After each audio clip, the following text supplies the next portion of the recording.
প্রতি বছরের মতো এবারও খ্রিস্টীয় বর্ষপঞ্জির শেষ রবিবার মালদায় পালিত হল বিশ্বরাজ যীশুখ্রিস্টের মহাপর্ব অর্থাৎ খ্রিস্টের রাজত্বকাল উৎসব। রবিবার খ্রিস্ট ধর্মাবলম্বীদের নিয়ে এই উৎসব পালন করলেন মালদা শহরের রথবাড়ি ক্যাথলিক চার্চ কর্তৃপক্ষ।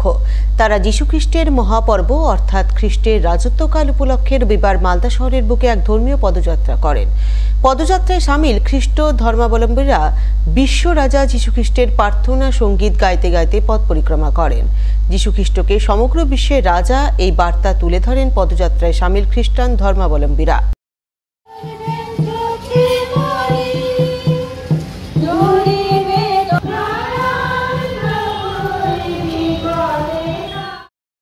পুরাতন মালদার মঙ্গলবাড়ি এলাকার এক বেসরকারি বিদ্যালয়ে বার্ষিক সাংস্কৃতিক অনুষ্ঠান হয়ে গেল শনিবার। এই উপলক্ষে দিন সন্ধ্যায় বিদ্যালয়ের তরফে নাচ গান সহ নানান জমজমাট অনুষ্ঠানের আয়োজন চোখে পড়ে। অনুষ্ঠান মঞ্চমাতায় বিদ্যালয়ের খুদে পড়ুয়ারা, যা উপস্থিতি অভিভাবক অভিভাবিকা সহ শিক্ষক শিক্ষিকারা বেশ উপভোগ করেন। অনুষ্ঠানের একেবারে শেষ পর্বে বিদ্যালয়ের কৃতী ছাত্রছাত্রীদের পুরস্কৃত করা হয় বলে জানা গেছে।